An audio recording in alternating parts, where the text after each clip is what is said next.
Se você gosta dessas histórias reais e emocionantes, já se inscreve no canal para me dar uma força e comenta aí de qual cidade você está assistindo essa história. Acordo todo dia no mesmo horário, 4:30 da manhã. Nem preciso mais de despertador. O corpo já sabe, como se tivesse um relógio interno que nunca para. Levanto, calço as botas gastas, passo água fria no rosto. A casa range. Madeira velha, memórias velhas, silêncios que pesam mais que qualquer conversa. Faço café na mesma chaleira que minha esposa usava. 3 anos já. 3 anos que ela se foi, levada por uma doença que nem os médicos da cidade conseguiram explicar direito. Ficou o café, ficou a chaleira, ficou o silêncio que ocupa todos os cômodos. Tomo o café preto, amargo, em pé mesmo, olhando pela janela para o dia que ainda nem nasceu.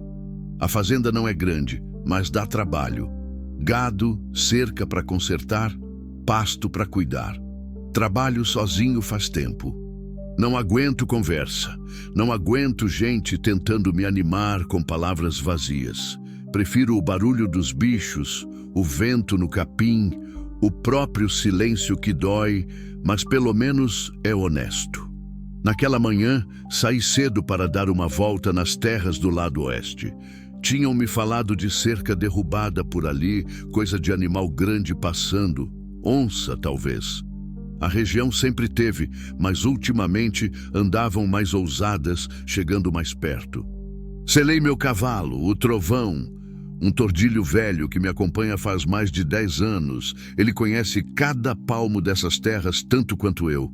O sol ainda estava baixo quando peguei a estrada de terra, aquela que corta a fazenda e vai dar na propriedade do seu Valdemar, uns 8 quilômetros daqui.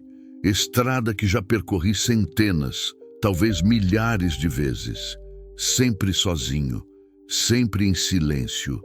O Trovão conhece o caminho de cor, vai no passo dele, tranquilo, enquanto eu me perco nos pensamentos. Pensava nela, como sempre, na Maria, no jeito que ela ria quando eu chegava sujo de terra, no cheiro do cabelo dela depois do banho, nas mãos pequenas que seguravam as minhas com força quando a dor apertava nos últimos dias. 3 anos, e a saudade não diminui, só muda de forma. Fica mais quieta, mais funda, instalada no peito como uma pedra que não sai. O calor já começava a subir quando cheguei na parte mais isolada da estrada. Árvores dos 2 lados, sombra irregular no chão, aquele cheiro de mato fechado misturado com terra seca. As cigarras cantavam alto, desesperadas, anunciando o calor que viria. O Trovão seguia no mesmo ritmo, as ferraduras batendo na terra dura, levantando poeira fina. Foi então que ele parou. Não puxei as rédeas, não dei ordem nenhuma. O Trovão simplesmente travou, as orelhas em pé, o corpo tenso. Cavalo velho sabe das coisas, sente o que a gente não vê. Olhei para frente, tentando entender o que tinha assustado ele. E foi quando vi. No meio da estrada, caída sobre a poeira quente, estava uma jovem. O corpo franzino, quase frágil demais para estar ali, naquele lugar esquecido por Deus e pelos homens. Ela estava de lado, o rosto virado para a terra, os cabelos escuros espalhados, grudados de suor e sujeira. E a barriga, meu Deus, a barriga grande, redonda, pesada, grávida, muito grávida. Meu primeiro instinto foi descer correndo, ajudar, ver se estava viva, mas foi aí que meu corpo congelou. Dos 2 lados dela, sentadas como estátuas de pedra, estavam 2 onças pintadas. 2, grandes, musculosas, a pelagem dourada marcada pelas rosetas pretas perfeitas, uma de cada lado da jovem, imóveis, atentas, os olhos amarelos fixos, brilhando mesmo debaixo da sombra irregular das árvores. As orelhas pequenas viradas para frente, captando qualquer som. A respiração lenta, controlada. Não estavam preparadas para atacar, estavam protegendo. Senti meu coração disparar dentro do peito. A boca secou, as mãos começaram a tremer nas rédeas. O Trovão deu 2 passos para trás, nervoso, sentindo o perigo, mas não saiu correndo. Ele também percebeu. Aquilo não era uma caçada. Era outra coisa, algo que eu nunca tinha visto em mais de 50 anos pisando nessa terra. Fiquei parado ali, a uns 20 metros de distância, tentando entender. As onças não se moveram, apenas me olhavam. Não com agressividade, não com fome. Era um olhar diferente, como se estivessem esperando, como se soubessem que eu ia aparecer. A jovem continuava imóvel. Não dava para saber se estava respirando. O vestido rasgado, sujo de terra e sangue seco. Os pés descalços, machucados. Ela tinha vindo de longe, tinha fugido de alguma coisa e tinha caído ali exausta, sem forças para continuar. E as onças tinham encontrado ela primeiro, mas não tinham atacado. Meu cérebro lutava para processar aquilo. Onça não faz isso. Onça não protege gente. Onça caça, mata, come. É a lei da natureza. Mas ali, naquela estrada de terra esquecida, a natureza tinha mudado as regras. Ou tinha me mandado um sinal que eu não conseguia decifrar. Desci do cavalo devagar. Muito devagar. Cada movimento calculado. As botas tocaram o chão sem fazer barulho. Amarrei as rédeas do trovão num galho baixo. Ele bufou, nervoso, mas ficou quieto. Dei um passo à frente, depois outro. As onças não se mexeram. Seus olhos me acompanhavam, fixos, penetrantes, como se estivessem me avaliando, medindo minhas intenções, decidindo se eu era digno de me aproximar. Mais 3 passos. O suor escorria pelas minhas costas. O sol já estava mais alto, queimando a nuca. O silêncio era absoluto. Até as cigarras tinham parado de cantar. Era como se o mundo inteiro estivesse segurando a respiração, esperando para ver o que ia acontecer. Mais 2 passos. Agora eu estava a uns 10 metros. Dava para ver melhor. A jovem não devia ter mais que 20 e poucos anos. O rosto magro, pálido demais, lábios rachados, uma mancha roxa no lado esquerdo do rosto subindo até a têmpora. Alguém tinha batido nela, e não fazia muito tempo. A raiva subiu quente na minha garganta. Que tipo de covarde bate numa mulher grávida? Dei mais um passo. Foi quando uma das onças se levantou. Meu corpo travou, o ar preso nos pulmões. Ela era maior do que eu tinha calculado. Devia ter uns 80, 90 quilos. Músculos definidos debaixo da pele. A cauda longa balançando devagar, de um lado para o outro. Não era movimento nervoso, era aviso. Ela me olhou direto nos olhos, e eu olhei de volta. Não sei de onde veio a coragem, ou a insanidade, mas olhei. E naquele olhar, naqueles olhos amarelos, que já tinham visto morte e vida, território e fome, caça e sobrevivência, eu vi algo que não esperava. Reconhecimento, como se ela me conhecesse, como se estivesse esperando por mim. Eu não vou machucá-la, falei baixo, a voz rouca, quase um sussurro. Deixa eu ajudar. A onça inclinou a cabeça de leve, apenas um movimento sutil. Depois voltou a se sentar, no mesmo lugar, na mesma posição, como uma guardiã que não abandona seu posto, mas que permite a entrada de quem foi convocado. Respirei fundo, soltei o ar devagar e dei o último passo. Ajoelhei ao lado da jovem. De perto, dava para ver o peito subindo e descendo. Respiração fraca, mas estava viva. Toquei seu ombro com cuidado. Moça, chamei baixo. Moça, você me escuta? Nada. Encostei os dedos no pescoço dela, procurando o pulso. Estava lá, fraco, irregular, mas estava. A pele estava quente demais. Febre e desidratação, com certeza. A outra onça também se levantou. Meu corpo se enrijeceu de novo, mas ela apenas deu a volta e ficou do outro lado, formando um círculo ao redor de nós. As duas ali, vigilantes, protetoras. Foi quando entendi de verdade.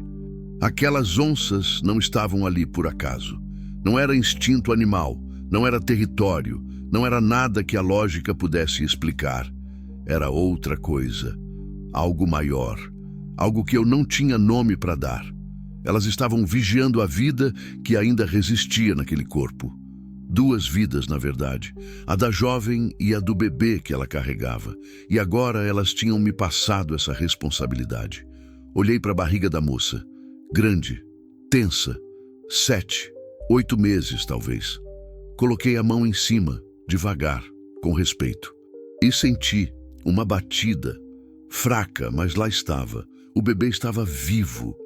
Tá tudo bem, sussurrei, não sei se para ela, para o bebê ou para mim mesmo. Eu vou tirar vocês daqui, vou cuidar de vocês. Passei o braço debaixo dos ombros dela e outro debaixo dos joelhos. Era leve demais para uma mulher grávida, leve demais para alguém que carregava outra vida dentro de si. Levantei ela com cuidado, segurando firme contra o peito. A cabeça dela tombou para o lado, descansando no meu ombro. Senti o peso daquele corpo frágil, daquela vida que dependia de mim agora, e as onças não recuaram. Apenas me acompanharam com os olhos, como se esperassem minha decisão, como se tudo dependesse do que eu ia fazer nos próximos minutos. Ali, de pé no meio daquela estrada de terra, com uma desconhecida grávida nos braços e duas onças me olhando como juízas silenciosas, eu entendi algo que mexeu comigo até o fundo da alma. Não era só uma vida em perigo, eram duas. E se eu virasse as costas, se eu deixasse o medo vencer, se eu escolhesse a segurança da minha solidão em vez da coragem de ajudar, eu nunca mais seria o mesmo homem. Nunca mais conseguiria me olhar no espelho. Nunca mais conseguiria dormir em paz. Caminhei até o trovão. Ele estava nervoso, mas aguentou firme. Subi na cela com ela nos braços. Difícil, quase impossível, mas consegui. Acomodei ela na minha frente, segurando com um braço, enquanto pegava as rédeas com o outro. Vamos, falei para o cavalo. Para casa, rápido. Olhei para trás uma última vez. As duas onças continuavam ali, imóveis, observando. E quando nossos olhares se cruzaram de novo, eu jurei que vi algo parecido com aprovação. Então elas se viraram, lentamente, majestosas, e desapareceram no mato fechado. Sem som, sem rastro, como se nunca tivessem estado ali. Mas eu sabia que tinham. E sabia que aquele encontro não era comum, não era natural. Era um chamado. Um chamado que eu tinha escolhido atender. Esporei o trovão e parti em disparada pela estrada de terra, levantando nuvens de poeira vermelha, o sol agora alto, queimando a pele, o coração batendo descompassado, e aquela jovem desconhecida nos meus braços, respirando fraca, dependendo de mim. Naquele momento, enquanto o vento quente batia no rosto e a fazenda se aproximava no horizonte, uma única certeza tomou conta de mim. Aquele dia tinha mudado tudo. E eu nunca mais seria o homem que era quando acordei de manhã. E você, o que faria se encontrasse uma mulher grávida, desacordada, sendo protegida por onças selvagens? Deixe sua opinião nos comentários e não esqueça de se inscrever no canal. No próximo capítulo, você vai descobrir quem é essa jovem misteriosa e por que as onças a escolheram para proteger. Continue, mas sem falar como que vai ser o próximo capítulo. 0231 planejou continuar capítulo sem encerramento antecipado. Capítulo 2, Entre a Vida e a Morte. A distância até a casa nunca pareceu tão longa. O trovão galopava pesado, sentindo o peso dobrado nas costas, mas não reclamava. Cavalo velho, experiente, sabia quando a situação era urgente. Eu segurava a jovem com força, tentando evitar que o corpo dela sacudisse demais a cada galope. A cabeça dela balançava no meu ombro, os cabelos escuros chicoteando no vento quente. A respiração dela estava cada vez mais fraca. Senti o pânico subindo pela garganta. E se ela morresse no caminho? E se eu não conseguisse chegar a tempo? E se o bebê? Não podia pensar nisso. Aguenta, moça, falei alto por cima do barulho dos cascos na terra. Aguenta mais um pouco, já estamos quase lá. Ela não respondeu, nem se mexeu. O corpo mole, quente demais, a febre consumindo ela por dentro. Quando finalmente avistei o portão da fazenda, senti um alívio tão grande que quase doeu. Passei direto, sem parar para fechar nada. Isso podia esperar. Ela não. Parei o trovão bem na frente da casa. Desci como pude, segurando ela firme, e subi a escada da varanda em 3 passos largos. Empurrei a porta com o ombro. A madeira velha gemeu, mas abriu. Dentro, a casa estava escura, fresca, silenciosa. O cheiro de madeira e café velho no ar. Levei ela direto para o quarto de hóspedes, o único que ainda tinha cama arrumada. Deitei ela com cuidado nos lençóis limpos que ninguém usava faz anos. Acendi a luz. O quarto se encheu de uma claridade amarelada, fraca. Olhei para ela pela primeira vez com calma, sem o desespero da corrida. Meu Deus, ela estava em estado crítico. O vestido rasgado revelava arranhões profundos nos braços e nas pernas. Tinha sangue seco no joelho esquerdo, como se tivesse caído de joelhos na terra. Os pés descalços estavam em carne viva, cheios de cortes, espinhos ainda cravados na pele. Ela tinha caminhado quilômetros, talvez dezenas de quilômetros. O rosto estava pálido, os lábios rachados e brancos pela desidratação. A mancha roxa na lateral do rosto tinha se espalhado, formando um hematoma feio que subia até a têmpora. Alguém tinha batido nela com força, com muita força. E a barriga, grande, tensa, a pele esticada. Coloquei a mão em cima de novo, sentindo. O bebê se mexeu, fraco, mas se mexeu. Tá vivo. Sussurrei mais para mim mesmo. Graças a Deus, tá vivo. Corri até o banheiro e voltei com toalhas limpas, água, o estojo de primeiros socorros que eu guardava desde que a Maria morreu. Sentei na beirada da cama e comecei a limpar os ferimentos. A água ficou vermelha na bacia. Tirei os espinhos dos pés dela um por um, cada um arrancando um pequeno jorro de sangue fresco. Limpei os cortes nos joelhos, nos cotovelos, nos braços. Passei iodo nas feridas maiores. Ela não reagiu, nem gemeu. Estava inconsciente demais para sentir dor. Isso me assustou mais do que qualquer coisa. Peguei um pano limpo, molhei em água fria e passei no rosto dela. Tirei a sujeira, o suor seco, o sangue grudado nos cabelos. Por baixo da sujeira ela era jovem, muito jovem. Não devia ter mais que 22, 23 anos. E estava ali, sozinha, machucada, grávida, fugindo de alguma coisa terrível o suficiente para fazer ela caminhar descalça por quilômetros no meio do nada. Senti a raiva voltar, quente, amarga. Quem fez isso com ela? Molhei outro pano e passei nos lábios rachados dela, tentando hidratar. Precisava fazer ela beber água, mas não sabia como. Se eu tentasse despejar na boca dela assim, desacordada, ela podia engasgar. Fui até a cozinha e voltei com um copo de água e uma colher.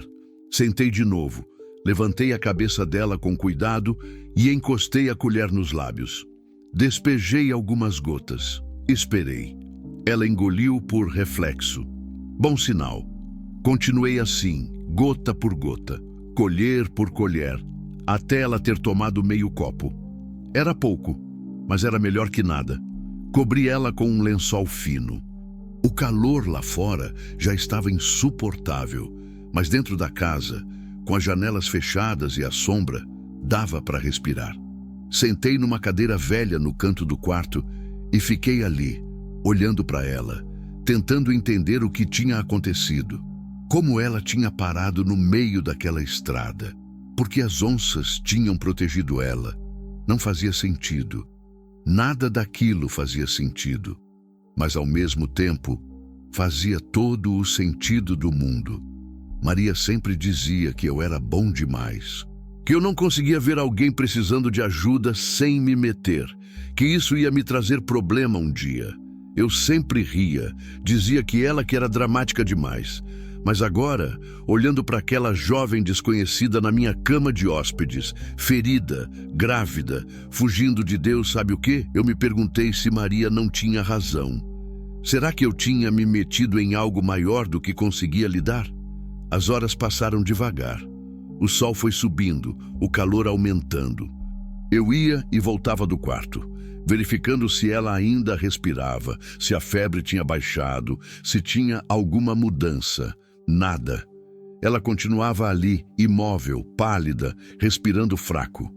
Pensei em chamar o médico da cidade, mas a cidade ficava a mais de 1 hora daqui. E se fosse caso de polícia? E se alguém estivesse procurando ela? E se eu colocasse ela em perigo, chamando atenção? Balancei a cabeça. Estava pensando demais. Estava criando problema onde talvez não tivesse. Mas no fundo, eu sabia. Aquela moça não estava ali por acaso. Ela tinha fugido de alguém. Alguém que tinha batido nela, deixado ela com medo o suficiente para sair andando descalça no meio do nada, grávida, sem rumo. E se esse alguém vier atrás dela? O pensamento me gelou a espinha. Levantei, fui até o quarto da frente e peguei a espingarda que ficava guardada no armário. Carreguei ela, deixei-a encostada na parede perto da porta da sala, só por precaução. Voltei para o quarto dela. Sentei de novo na cadeira. Fiquei olhando. Foi quando ela se mexeu. Só um pouco. A mão esquerda tremeu, os dedos se fechando devagar. Depois, a cabeça virou para o lado. Os lábios se moveram, mas não saiu som. Me levantei rápido, cheguei perto. "Moça", chamei baixo. "Você está me ouvindo?" Os olhos dela se mexeram debaixo das pálpebras fechadas. Ela tentou abrir, mas parecia pesado demais. "Calma", falei, colocando a mão no ombro dela. "Você está segura, está na minha casa. Ninguém vai te machucar aqui." Ela tentou falar. A boca se abriu, mas saiu só um sussurro rouco, inaudível. "Não força", pedi. "Deixa eu pegar mais água para você." Fui rápido até a cozinha, enchi o copo de novo. Quando voltei, ela tinha conseguido abrir os olhos e me olhou. Eram olhos castanhos, fundos, assustados. Olhos de quem tinha visto coisas que ninguém devia ver.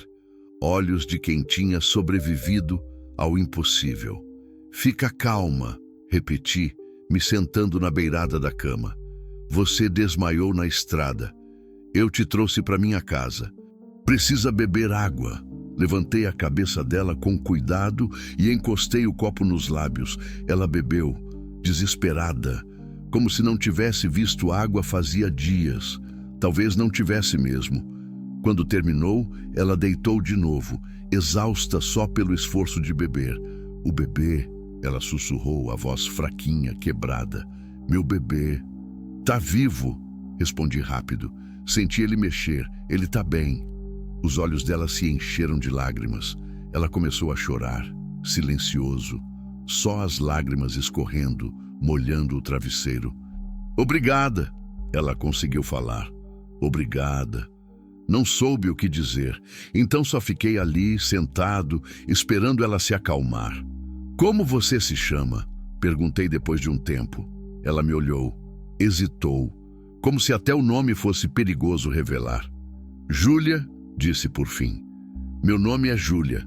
"Júlia", repeti, testando o nome. "Eu sou Antônio. Essa aqui é minha fazenda. Você está segura aqui." Ela assentiu devagar, mas vi a dúvida nos olhos dela, como se segurança fosse uma palavra que ela não conhecesse mais. "O que aconteceu com você, Júlia?" perguntei baixo. "Quem te machucou?" O rosto dela se fechou. O medo voltou, estampado em cada traço. "Ele", sussurrou. "Meu marido. Ele não quer o bebê. Diz que não é dele, que eu... A voz dela sumiu. O choro voltou, mais forte dessa vez. Senti a raiva apertar minha garganta. Marido. Um marido que bate na esposa grávida, que duvida do próprio filho, que expulsa ela de casa, deixa ela caminhar sozinha, machucada, sem rumo. "Ele não vai te encontrar aqui", falei firme. "Eu não vou deixar." Ela me olhou, e naquele olhar vi algo que me partiu por dentro. Esperança. Pequena, frágil, quase morta, mas ainda ali, ainda viva. "Descansa", pedi, levantando. "Você precisa se recuperar. Depois a gente conversa mais." Ela fechou os olhos. A respiração começou a ficar mais regular. O corpo relaxou. Saí do quarto, deixando a porta entreaberta. Fui até a varanda, acendi um cigarro velho que tinha guardado fazia meses. Não fumava desde que Maria morreu. Ela odiava o cheiro, mas naquele momento precisava de alguma coisa para acalmar os nervos. Olhei para o horizonte. O sol já começava a descer. A tarde caindo devagar, trazendo um vento morno que balançava o capim seco. Pensei nas onças, naqueles olhos amarelos me julgando, naquela decisão que eu tinha tomado sem pensar, guiado por algo maior que a razão. E pensei na Júlia, no bebê, na vida que agora dependia de mim. 3 anos eu tinha vivido sozinho, 3 anos me afundando na solidão, no luto, no silêncio que doía, mas que era familiar. E em uma manhã, tudo tinha mudado. Apaguei o cigarro, voltei para dentro. A noite ia ser longa, e eu sabia, no fundo da alma, que tinha escolhido um caminho sem volta. Deixe sua opinião nos comentários e se inscreva no canal para não perder os próximos capítulos. Continuo 02 33 Architected, Narrative Continuation with Escalating Tension and Deepened Character Dynamics. Capítulo 3, Segredos e Sombras. A noite caiu pesada sobre a fazenda. Fiquei sentado na sala, a espingarda ao alcance da mão, ouvindo cada som que vinha lá de fora. O vento nas árvores, as tábuas da casa rangendo, o canto dos grilos no pasto, sons normais, sons de sempre. Mas naquela noite, cada um deles parecia um aviso. Levantei várias vezes para verificar ela. Júlia dormia profundo, a respiração mais forte agora, a febre parecendo ter baixado um pouco. A barriga subia e descia devagar. O bebê quieto, descansando também. Cada vez que eu entrava no quarto, uma parte de mim esperava que ela tivesse sumido, que tudo tivesse sido um sonho estranho, uma alucinação causada pela solidão e pelo sol forte. Mas não. Ela continuava ali, real, viva, dependendo de mim. Por volta da meia-noite, não aguentei mais ficar acordado. Deitei no sofá da sala, ainda vestido, as botas nos pés, pronto para levantar a qualquer sinal de problema. O sono veio pesado, cheio de sonhos confusos. Maria aparecia, falava coisas que eu não conseguia entender. As onças também estavam lá, me observando com aqueles olhos amarelos que pareciam enxergar através de mim. Acordei com o sol entrando pela janela. 6:30 da manhã. Tinha dormido mais que o normal. Levantei num pulo, o coração disparado. Corri até o quarto dela. Júlia estava acordada, sentada na cama, as costas apoiadas nos travesseiros, uma mão sobre a barriga. Ela me olhou quando entrei, os olhos ainda assustados, mas mais alertas que ontem. "Bom dia", falei, parando na porta. Não queria assustá-la chegando muito perto. "Bom dia", ela respondeu, a voz ainda fraca, mas mais firme. "Desculpa por tudo isso." "Desculpa por quê?", perguntei, franzindo a testa. "Você não fez nada de errado." Ela baixou os olhos. As mãos tremeram levemente sobre a barriga. "Deve estar achando que eu sou louca, aparecendo do nada, desmaiada no meio da estrada." "Eu acho que você está fugindo de alguém que te machucou", respondi direto. "E acho que você foi muito corajosa de chegar até aqui." Os olhos dela se encheram de lágrimas de novo. Ela mordeu o lábio, tentando segurar o choro. "Você deve estar com fome", falei, mudando de assunto antes que ela desmoronasse. "Deixa eu fazer alguma coisa para você comer." Fui para a cozinha e preparei o que tinha. Pão com manteiga, café fresco, ovos mexidos, queijo. Não era grande coisa, mas era comida de verdade. Coloquei tudo numa bandeja e levei para o quarto. Júlia comeu devagar, cada garfada parecendo custar um esforço imenso. Mas comeu. Tomou 2 copos de café com leite. Limpou o prato. "Obrigada", disse quando terminou. Fazia tempo que eu não comia direito. Não perguntei quanto tempo. Não queria forçá-la a falar. Ela ia contar quando estivesse pronta, ou não ia contar. De qualquer forma, não era da minha conta. Peguei a bandeja e voltei para a cozinha. Lavei a louça, organizei as coisas, tentando manter a mente ocupada. Mas era difícil. As perguntas não paravam de aparecer. Quanto tempo até o marido dela vir procurar? Ele sabia para que lado ela tinha ido? Tinha gente ajudando ele a procurar? E quando o bebê nascesse? Eu não sabia nada sobre parto, sobre cuidar de recém-nascido. Balancei a cabeça. Um problema de cada vez. Voltei para o quarto. Júlia tinha deitado de novo, mas os olhos estavam abertos, fixos no teto. Precisa de alguma coisa? Perguntei. Ela virou a cabeça para mim. Hesitou, depois falou: aquelas onças. Eu não sonhei. Senti um arrepio subir pela espinha. Não, respondi. Você não sonhou. Elas estavam lá, do seu lado, protegendo você. Ela fechou os olhos. Uma lágrima escorreu pelo canto. Eu lembro, sussurrou. Lembro de ter desmaiado. Lembro do sol queimando. E lembro de ter sentido algo perto de mim. Algo grande, quente, respirando. Ela abriu os olhos e me olhou. Pensei que fosse morrer, que elas iam me matar. Mas elas não mataram, falei baixo. Elas te guardaram, até eu chegar. Por quê? A voz dela era só um fio.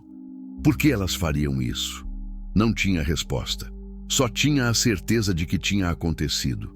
E que significava alguma coisa. Alguma coisa que ia além do que eu conseguia entender.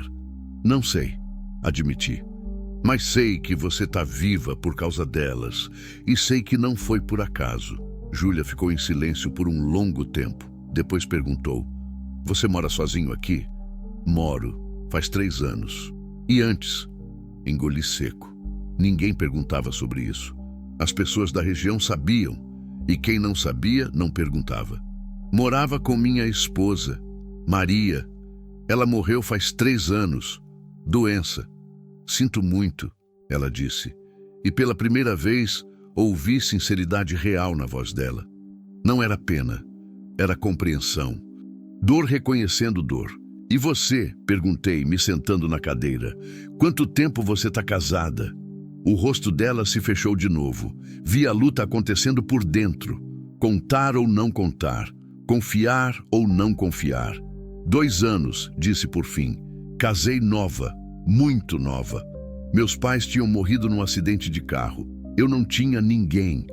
Rodrigo apareceu na hora certa. Ou pelo menos foi o que eu pensei. A voz dela ficou amarga no final.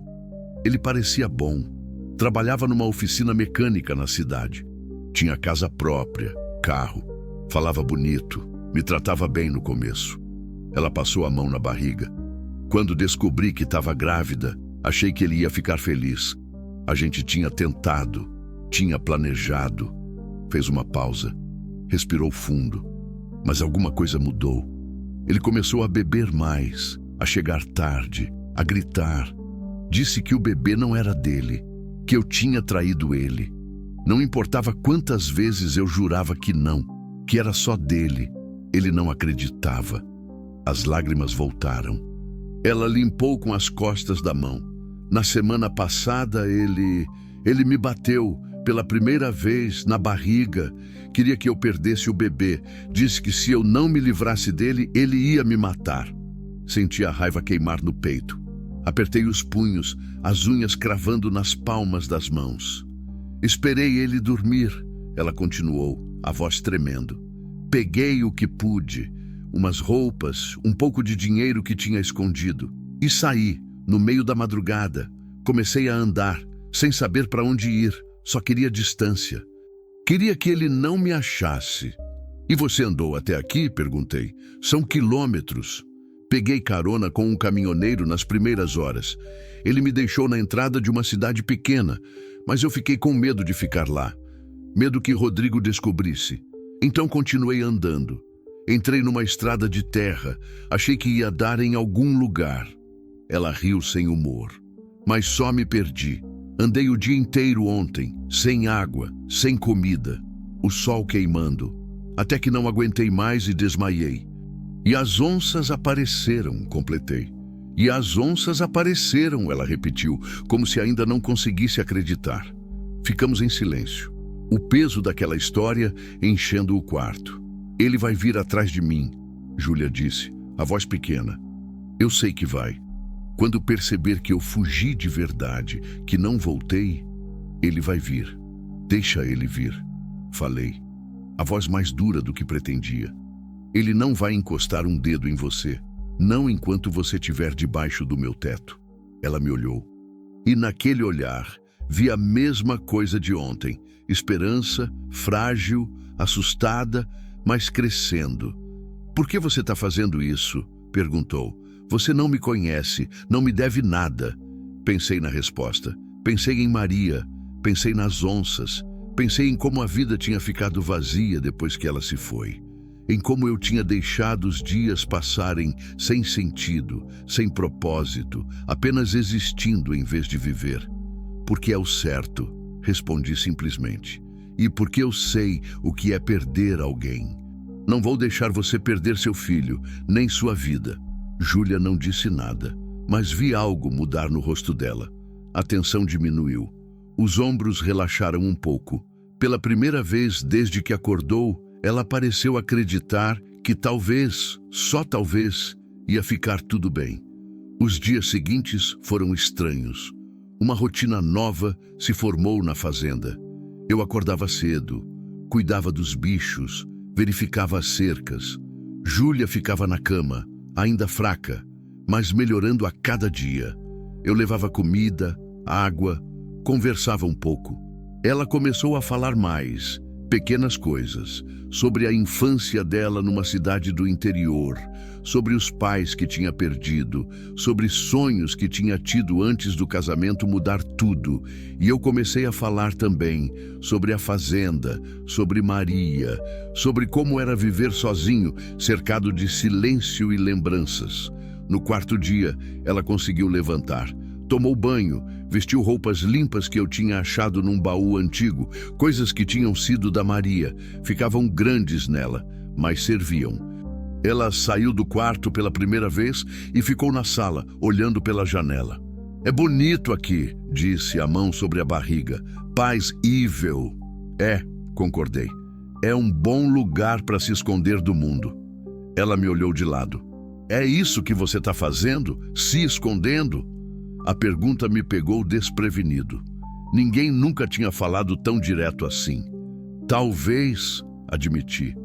Ou talvez eu só não saiba mais como viver lá fora. Ela assentiu, como se entendesse perfeitamente. Foi na quinta noite que tudo mudou. Eu estava na varanda, tomando café, olhando as estrelas.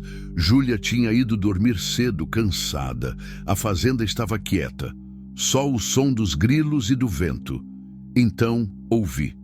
Um carro, longe ainda, mas vindo na direção da fazenda. Meu corpo se enrijeceu. Larguei a xícara, entrei correndo. Peguei a espingarda, carreguei. O som do motor ficou mais alto, mais próximo. Acendi a luz da varanda. Fiquei ali, em pé, a espingarda nas mãos, esperando. Os faróis apareceram na curva da estrada. Um carro velho, barulhento, levantando poeira. Parou na frente do portão. Um homem saiu, alto, forte, cabelo raspado, olhos pequenos e duros mesmo de longe. Ele olhou para mim, depois olhou para casa e sorriu. Um sorriso que não tinha nada de amigável. Boa noite, ele gritou. Tô procurando minha esposa. Você não viu uma moça grávida por aqui, viu? Meu sangue congelou. Rodrigo, ele tinha achado ela. Continue 02 por 35 Orchestrated Narrative Continuation with Psychological Tension and Character Development. Apertei a espingarda com mais força. O coração batia descompassado no peito, mas mantive a voz firme. É tarde, respondi. Não recebi visita nenhuma aqui. Rodrigo deu 2 passos para frente. A luz da varanda iluminou melhor o rosto dele. Tinha uma cicatriz na sobrancelha. Os olhos eram frios, calculistas. Olhos de quem já tinha machucado gente antes e não sentia remorso. É mesmo? Ele cruzou os braços. Porque um pessoal na cidade disse que viram uma moça grávida pegando carona para esse lado. E essa estrada só dá na sua fazenda e na do seu Valdemar. Ele cuspiu no chão. Já passei lá. O velho disse que não viu ninguém. Então só sobra você. Já falei, não vi ninguém. Ele riu. Um som baixo, perigoso. Sabe o que eu acho? Acho que você tá mentindo. Acho que minha mulher tá aí dentro. E acho que você devia entregá-la antes que isso fique feio. Não tem ninguém aqui além de mim, repeti, dando um passo à frente.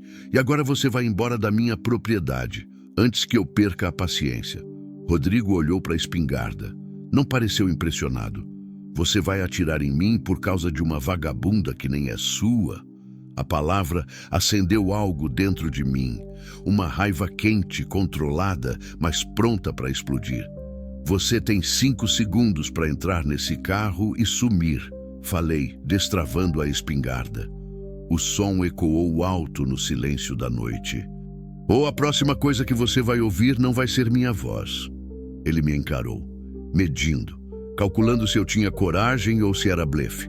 Segurei o olhar dele, firme, sem piscar. 5 segundos passaram, 10, 15. Então Rodrigo deu de ombros. Tá bom, velho. Você ganhou, por hoje. Ele começou a andar de costas para o carro, mas não tirou os olhos de mim. Mas eu sei que ela tá aqui. Sinto o cheiro da cadela daqui. Abriu a porta do carro. E vou voltar, com gente, com a polícia se precisar. Ela é minha mulher, e o que é meu ninguém tira. Entrou no carro, bateu a porta com força. Ligou o motor, deu ré barulhenta, virou e saiu em disparada, levantando uma nuvem de poeira vermelha que ficou suspensa no ar, mesmo depois dos faróis desaparecerem na curva. Fiquei parado ali, ainda segurando a espingarda, o corpo inteiro tenso, tremendo de adrenalina. Só quando o som do motor sumiu completamente é que baixei a arma, me virei e dei de cara com Júlia. Ela estava parada na porta da sala, pálida como um fantasma, as mãos apertando o batente com tanta força que os dedos tinham ficado brancos. O corpo tremia inteiro, os olhos arregalados de puro terror. Ele me achou, ela sussurrou, a voz quebrando. Ele me achou. Coloquei a espingarda encostada na parede e me aproximei devagar. Ele não te levou. E não vai levar. Você ouviu o que ele disse?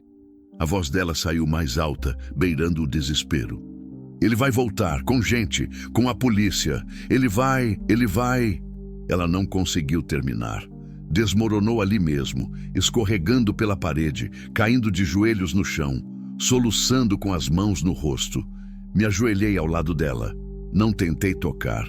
Só fiquei ali, perto. Júlia, escuta. Ele pode voltar com quem ele quiser, não muda nada. Muda tudo! Ela tirou as mãos do rosto, me olhou com olhos vermelhos desesperados. Eu sou casada com ele. No papel, perante a lei, eu sou esposa dele. Se ele chamar a polícia, eles vão me obrigar a voltar. Não se você contar o que ele fez com você. As marcas, os hematomas, já sararam. Ela levantou o braço, mostrou a pele limpa. Não tem mais prova. E quem vai acreditar em mim? Uma mulher que fugiu de casa, largou o marido? Vão dizer que eu que sou louca, que inventei tudo. Ela tinha razão. Eu sabia que tinha. Naquela região, naquela época, mulher que fugia do marido não tinha direito. Tinha obrigação. Obrigação de voltar, de aguentar, de se calar. Mas algo dentro de mim se recusava a aceitar isso. Então a gente não deixa ele chamar a polícia, falei. Ela me olhou sem entender. Como? Você vai embora, para longe, para onde ele não consiga te achar. Eu não tenho dinheiro, não tenho ninguém, não tenho para onde ir. Eu tenho. As palavras saíram antes que eu pudesse pensar direito. Tenho uma irmã que mora em Minas. Faz anos que não falo com ela, mas sei que ela me ajudaria. Você pode ficar lá, até o bebê nascer, até você se organizar. Júlia balançou a cabeça, as lágrimas ainda escorrendo. Você já fez demais. Não posso pedir mais. Você não está pedindo. Eu estou oferecendo. Me levantei e estendi a mão para ela. Amanhã de manhã cedo, antes do sol nascer, eu te levo até a rodoviária da cidade grande. 2 horas daqui. Compro a passagem, te coloco no ônibus. Você some antes dele ter chance de voltar. Ela olhou para minha mão. Hesitou, depois segurou. Me levantei, puxei ela com cuidado. Ela ficou em pé, cambaleando um pouco, a mão livre segurando a barriga. "Por que você está fazendo isso?" perguntou de novo. A mesma pergunta de dias atrás. Mas dessa vez com mais peso, mais desespero. Pensei em Maria, em como ela tinha sofrido nos últimos meses, em como eu me sentia impotente, incapaz de ajudar, só assistindo ela definhar. Em como prometi para mim mesmo que se um dia tivesse a chance de salvar alguém, de fazer diferença na vida de alguém, eu faria. "Porque você precisa", respondi simplesmente. "E porque eu posso." Ela me olhou por um longo momento. Depois assentiu, devagar. "Obrigada", sussurrou. "Por tudo." "Vai dormir", pedi. "Amanhã vai ser um dia longo." Ela voltou para o quarto, os passos lentos, cansados. Fechou a porta com cuidado. Fiquei na sala, olhando pela janela, a espingarda de novo nas mãos. Não dormi naquela noite. Fiquei ali, sentado na cadeira velha, os olhos fixos na estrada, esperando os faróis voltarem, esperando Rodrigo cumprir a ameaça de trazer gente. Mas ele não voltou. As horas passaram devagar. A noite foi dando lugar a um cinza fraco no horizonte, depois laranja, depois dourado. Quando o primeiro raio de sol tocou a varanda, levantei. Bati de leve na porta do quarto. Júlia já estava acordada, sentada na cama, as poucas roupas que tinha dobradas ao lado. "Tá na hora", falei. Ela assentiu. Preparei um café rápido, fiz sanduíches para a viagem, enchi uma garrafa de água. Peguei dinheiro que tinha guardado numa lata velha no armário. Não era muito, mas era o que tinha. Coloquei tudo numa sacola. Júlia saiu do quarto vestida com um dos vestidos velhos da Maria. Estava largo, mas com um cinto improvisado dava para usar. Os cabelos presos num rabo de cavalo simples. O rosto pálido, os olhos fundos de cansaço e medo. "Pronta?" perguntei. "Pronta." Fomos até o carro, uma caminhonete velha que eu usava para as idas à cidade. Ajudei ela a subir, coloquei a sacola no banco de trás. Dei a volta, sentei no volante. Antes de ligar o motor, olhei para ela. "Você tem certeza? Depois que sair daqui não tem volta." "Não quero volta", ela respondeu, a voz firme pela primeira vez. "Quero seguir em frente." Liguei o motor. A caminhonete roncou, pegou no tranco. Saí devagar pelo portão, peguei a estrada de terra. O sol já estava mais alto quando chegamos na estrada principal. Asfalto liso, sem buracos. Acelerei. Júlia ficou quieta a maior parte do caminho. Olhava pela janela, a mão sempre sobre a barriga, acariciando devagar. Às vezes, eu via os lábios dela se movendo, como se estivesse conversando com o bebê. Quando chegamos na cidade, já passava das 8. A rodoviária era pequena, velha, com apenas 3 guichês funcionando. Comprei a passagem para o primeiro ônibus que ia para Minas. Saía em 40 minutos. Sentamos num banco de madeira no canto, esperando.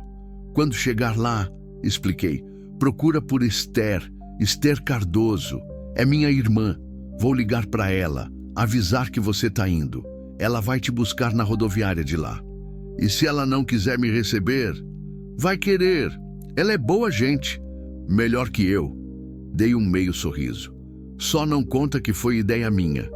Ela gosta de achar que as boas ações são todas dela. Júlia quase sorriu também. Quase. Os minutos passaram rápido demais. Quando anunciaram o ônibus dela, meu peito apertou. Levantamos. Peguei a sacola, entreguei para ela junto com o dinheiro. "É tudo que eu tenho sobrando. Usa com cuidado, para você e para o bebê." Ela olhou para o dinheiro. Tentou devolver. "Não posso aceitar isso." "Pode e vai." Fechei a mão dela em volta das notas. "Não discute comigo." Ela engoliu seco. Guardou o dinheiro na sacola. Ficamos ali, parados um de frente para o outro, sem saber o que dizer. Foi ela quem deu o primeiro passo. Avançou e me abraçou, forte, o corpo pequeno tremendo contra o meu. "Obrigada", ela sussurrou no meu ombro. por me salvar, por acreditar em mim, por... A voz dela falhou, só segurou mais forte. Retribuiu o abraço, com cuidado, como se ela fosse quebrar. Cuida de vocês dois, pedi. E quando tudo melhorar, se quiser, me manda uma carta, só para eu saber que tá bem. Ela se afastou, limpou as lágrimas com as costas da mão. Vou mandar, prometo. Chamaram o ônibus de novo. Última chamada. Júlia pegou a sacola, começou a andar para o portão de embarque. Parou na metade do caminho, virou. Antônio? Oi? As onças, você acha que elas sabiam que eu ia te encontrar? Pensei na pergunta, naqueles olhos amarelos me julgando, naquela sensação de ter sido escolhido para algo maior. Acho que sim, respondi. Acho que elas sabiam. Ela assentiu. Depois virou e seguiu, passando pelo portão, subindo no ônibus. Fiquei ali até o ônibus partir. Vi ela sentar numa janela no fundo, me acenar uma última vez. Acenei de volta. O ônibus sumiu na curva da estrada e eu fiquei sozinho de novo. Voltei para a caminhonete, dirigi de volta para a fazenda. A casa estava vazia, quieta, como sempre foi, como sempre seria. Mas dessa vez o silêncio era diferente. Não pesava tanto, porque pela primeira vez em 3 anos eu tinha feito algo que importava. Tinha salvado uma vida, 2 vidas. Isso percebi enquanto entrava pela porta da frente, olhando os cômodos vazios, sentindo o cheiro de café velho e madeira. Isso mudava tudo. Maria sempre dizia que a gente não morre de verdade enquanto ainda faz diferença na vida de alguém. Talvez ela estivesse certa. Talvez eu tivesse acabado de começar a viver de novo. Deixe sua opinião nos comentários e se inscreva no canal. Continue 0240 Plotted Narrative Continuation with Character Conflict and Emotional Depth, capítulo 4, O Peso das Escolhas. Os dias seguintes se arrastaram. Voltei à rotina de sempre. Acordar cedo, cuidar do gado, consertar cerca, verificar o pasto. Mas tinha algo diferente agora. Cada vez que entrava em casa, meus olhos iam automaticamente para o quarto de hóspedes. A cama ainda estava do jeito que Júlia tinha deixado, os lençóis dobrados com cuidado no pé da cama, como se ela tivesse querido deixar tudo arrumado antes de partir. Não mexi em nada, deixei como estava. À noite, sentava na varanda com a espingarda ao lado, esperando. Rodrigo tinha prometido voltar, e homem daquele tipo não esquece, não perdoa, não desiste. Mas os dias passaram e ele não apareceu. 1 semana, depois 2, comecei a relaxar um pouco. Talvez ele tivesse desistido. Talvez tivesse procurado em outro lugar. Talvez tivesse concluído que ela tinha ido para longe demais, para valer a pena correr atrás. Foi quando seu Valdemar apareceu. Era uma tarde quente, o sol rachando a terra, quando vi a caminhonete velha dele subindo a estrada. Parei o que estava fazendo, consertando a cerca do Pasto Sul, e fui até a casa. Seu Valdemar desceu devagar, o corpo pesado e cansado de quem já tinha passado dos 70. Usava o chapéu de palha de sempre, a camisa xadrez desbotada, as calças sujas de terra. "Antônio!" cumprimentou tirando o chapéu. "Seu Valdemar, que surpresa! Aceita um café?" "Aceito." Entramos. Preparei café fresco, servi em canecas velhas. Sentamos à mesa da cozinha. Ele tomou um gole, suspirou. "Vim te avisar de uma coisa", disse, olhando direto para mim. Senti o estômago apertar. "Que coisa? Aquele rapaz, o Rodrigo, ele voltou lá em casa ontem." Meu corpo ficou tenso. E estava acompanhado. Trouxe 2 amigos, grandões, do tipo que gosta de briga. Seu Valdemar tomou mais um gole. Perguntaram de novo sobre a moça. Dessa vez não foram tão educados. Reviraram meu galpão, olharam dentro de casa, ameaçaram minha mulher. A raiva acendeu no meu peito. Eles machucaram ela? Não, mas assustaram. Dona Lourdes não dormiu a noite inteira. Ele me olhou sério. "Antônio, eu não sei o que você fez, não quero saber, mas esses homens são perigosos. Rodrigo está obcecado em achar essa moça, e ele tem certeza que ela passou por aqui." "Ela não está mais aqui", falei. Eu sei, imaginei que não, mas ele não sabe. Seu Valdemar se inclinou para frente. Ele vai voltar aqui, Antônio, e quando voltar, não vai ser para conversar. Agradeci o aviso. Seu Valdemar terminou o café, levantou, colocou o chapéu de volta. Cuidado, rapaz. Homem apaixonado é perigoso, mas homem com orgulho ferido é pior ainda. Depois que ele foi embora, fiquei sentado na mesa olhando para a caneca vazia de café. Tinha feito a coisa certa. Sabia que tinha. Júlia merecia uma chance de recomeçar, de criar o filho longe daquele monstro. Mas agora ia ter que pagar o preço dessa escolha. Passei o resto do dia preparando a casa. Tranquei todas as janelas, verifiquei as trancas das portas. Carreguei a espingarda e deixei munição extra numa gaveta da sala. Não era medo, era precaução. À noite, não consegui dormir. Fiquei na sala, a luz apagada, olhando pela janela. A lua estava cheia, iluminando o pasto com uma claridade fantasmagórica. As sombras das árvores dançavam no vento morno. Foi perto das 2 da manhã que ouvi. Carros, mais de um, vindo rápido pela estrada. Levantei num pulo, peguei a espingadura, fui até a janela. 3 carros. Pararam na frente do portão. As portas se abriram. 6 homens desceram. Rodrigo vinha na frente. Acendi a luz da varanda. Abri a porta, mas fiquei dentro, a espingarda apontada. Você de novo, gritei. Já te falei que não tem ninguém aqui. Rodrigo riu. Aquele mesmo riso sem humor, perigoso. Ah, tem sim, velho. Sei que tem. E dessa vez eu não vou embora até achar. Você não vai entrar na minha propriedade. Não? Ele deu um passo à frente. Os outros 5 o acompanharam. Todos grandes, fortes, com cara de quem não tinha nada a perder. E quem vai me impedir? Você, com essa espingarda velha? Se precisar, sim. Um dos homens ao lado dele deu uma risada. O velho tem coragem. Vou te falar. Rodrigo levantou a mão pedindo silêncio. Ficou sério. Antônio. Posso te chamar de Antônio? Não esperou resposta. Vamos facilitar as coisas. Você me entrega minha mulher, a gente vai embora em paz.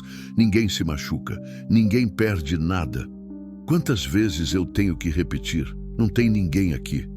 Então você não se importa se a gente der uma olhada, né? Ele começou a andar em direção ao portão. Dei um passo para fora. Apontei a espingarda direto para ele. Mais um passo e eu atiro. Ele parou, mas não recuou. Você não vai atirar. Experimenta e descobre. Ficamos assim, parados.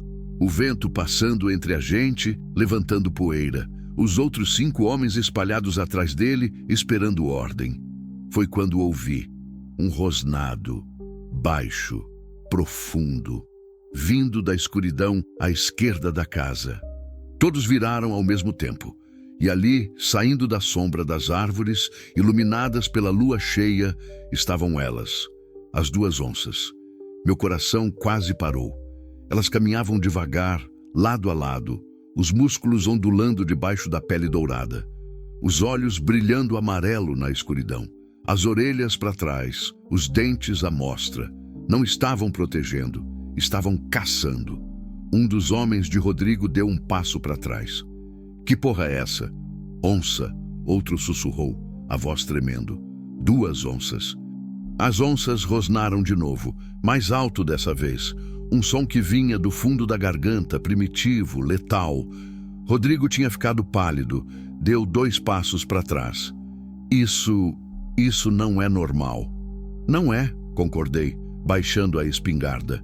Não precisava mais dela, mas você não devia ter voltado. As onças se separaram. Uma foi para a esquerda, outra para a direita, cercando o grupo. Movimento coordenado, estratégico, como se soubessem exatamente o que estavam fazendo. Entra no carro, Rodrigo falou para os homens, a voz ainda controlada, mas com medo nas bordas. Devagar, sem correria. Eles começaram a andar de costas. As onças acompanharam passo por passo, mantendo a distância, mas deixando claro que qualquer movimento errado seria o último. Rodrigo foi o último a entrar no carro. Antes de fechar a porta, olhou para mim. Isso não acabou, gritou. Acabou sim, respondi. E se você voltar aqui de novo, não vou ser eu que você vai ter que enfrentar. Ele olhou para as onças, depois para mim. Entrou no carro, bateu a porta. Os 3 carros ligaram ao mesmo tempo, deram ré barulhenta, viraram e saíram em disparada, levantando uma tempestade de poeira. Fiquei parado ali, a espingarda frouxa nas mãos, olhando as onças. Elas pararam de andar. Ficaram ali no meio do pátio me olhando. Dei um passo para frente, devagar. Obrigado, falei baixo. Não sei por que vocês estão fazendo isso, mas obrigado. A onça maior, a mesma que tinha se levantado naquele primeiro dia na estrada, inclinou a cabeça de leve. Aquele mesmo movimento sutil, como se estivesse dizendo de nada. Ou era isso que tinha que ser feito. Depois, as 2 se viraram e desapareceram na escuridão. Sem som, sem rastro, como fantasmas. Voltei para dentro, tranquei a porta, sentei no sofá. E só então, quando a adrenalina começou a passar, comecei a tremer. Não de medo, de alívio e de algo mais. Algo que eu não conseguia nomear. Uma certeza de que tinha forças maiores trabalhando ali. Forças que eu não entendia, mas que estavam do meu lado. Na manhã seguinte, fui até a cidade. Liguei para Esther do orelhão da praça principal. Ela atendeu no 3º toque. Alô? Esther, sou eu. Antônio. Silêncio do outro lado. Depois, Antônio? Que surpresa! Faz quanto tempo? Uns 3 anos, desde o enterro da Maria. Foi a última vez que nos falamos mesmo. A voz dela ficou mais suave. Como você tá? Sobrevivendo. Respirei fundo. Escuta, preciso te pedir um favor. Contei tudo sobre Júlia, sobre Rodrigo, sobre ter mandado ela para lá. Esther ficou quieta enquanto eu falava. Quando terminei, ela suspirou. Antônio, você não muda mesmo. Isso é um sim? É um sim. Ela chegou aqui faz uns dias. Tá morando no quartinho dos fundos. Uma moça doce, mas assustada.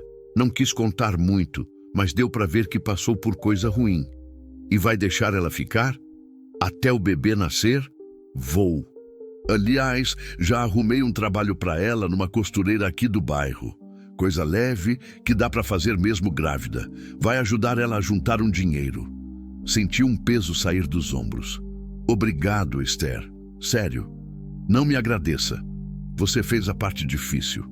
Ela fez uma pausa. Antônio, você tá bem mesmo? Depois de tudo que aconteceu, você tem ficado sozinho demais. Eu tô bem. Tá mentindo. Sempre foi péssimo em mentir. A voz dela ficou mais séria. Quando foi a última vez que você saiu dessa fazenda por outro motivo que não fosse comprar suprimentos? Não respondi, porque não tinha resposta. É o que eu pensei, ela continuou. Olha, eu sei que você amava a Maria. Sei que foi difícil perder ela. Mas não dá para você viver o resto da vida trancado naquela casa, se punindo por algo que não foi culpa sua. Não tô me punindo. Tá sim. E você sabe. Ela suspirou. Vem visitar a gente. Conhece a Júlia direito. Vê que ela tá bem. Quem sabe isso te faz bem também. Vou pensar. Pensa mesmo. E me liga mais, tá? Mesmo que seja só para dizer oi. Tá bom. Desliguei. Fiquei parado ali, olhando para o telefone, pensando. Esther tinha razão. Eu sabia que tinha, mas não era fácil. Sair daquele casulo de solidão que eu tinha construído em volta de mim. Voltar para o mundo, sentir de novo. Voltei para a fazenda.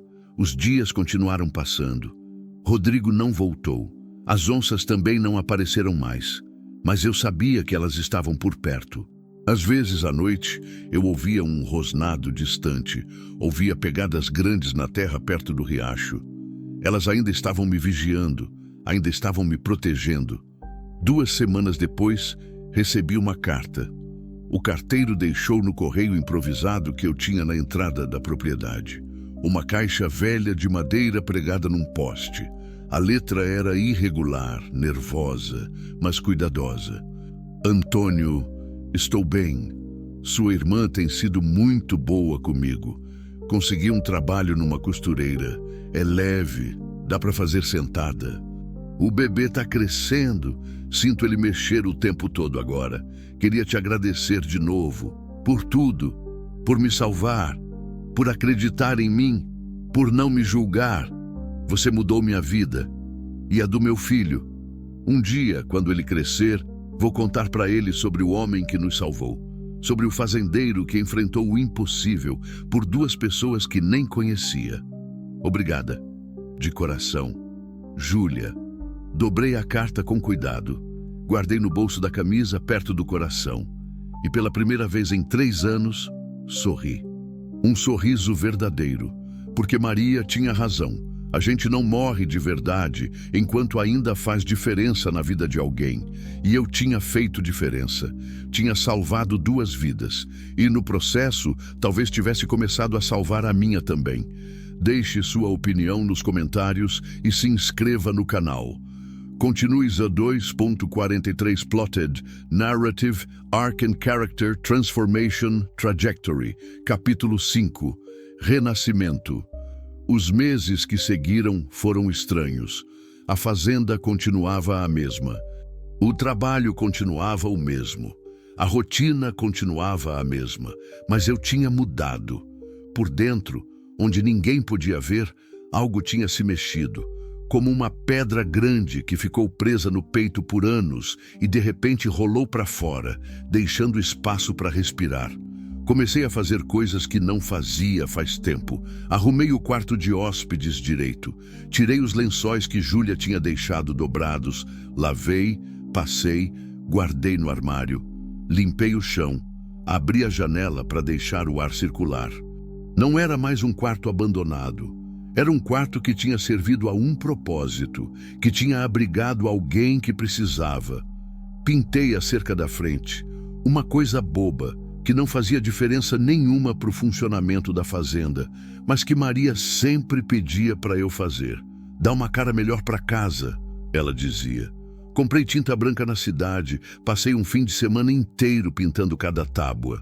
Ficou bonito, limpo, novo. Comecei a cozinhar de novo, não só café e ovo mexido, comida de verdade. Arroz, feijão, um bife, salada. Sentava à mesa para comer em vez de ficar em pé no balcão. Pequenas coisas, mas que faziam diferença. E comecei a ir à cidade com mais frequência. No começo, era só para ligar para Esther. Toda semana, no mesmo orelhão, no mesmo horário. Ela me dava notícias da Júlia, como ela estava crescendo, como o trabalho na costureira estava indo bem, como ela tinha começado a sorrir mais, a relaxar, a acreditar que talvez realmente estivesse segura. Ela pergunta de você, Esther disse numa dessas ligações. Quer saber como você tá? Fala que eu tô bem. Você tá mesmo? Pensei antes de responder. Tô melhor. E era verdade. Estava melhor. Não curado, não inteiro, mas melhor.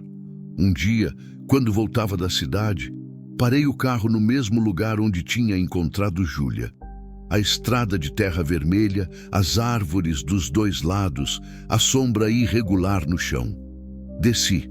Caminhei até o ponto exato onde ela tinha estado caída. Não tinha mais nada lá. Nenhuma marca, nenhum sinal. A terra tinha apagado tudo, mas eu lembrava. Lembrava do corpo frágil, da barriga grande, do medo nos olhos dela quando acordou.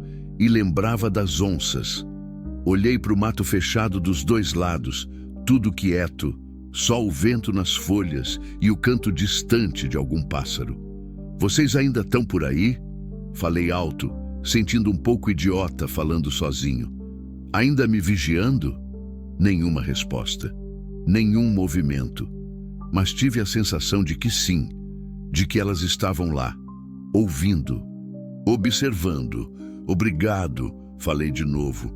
Sei que já agradeci, mas vou agradecer de novo, por ela, por mim, por tudo. Fiquei ali mais alguns minutos. Depois voltei para o carro e segui para casa. Foi numa tarde de agosto, 4 meses depois daquele dia na estrada que recebi outra carta. Reconheci a letra de Júlia antes mesmo de abrir. Mas dessa vez tinha outra coisa junto. Uma foto, pequena, colorida, meio desbotada.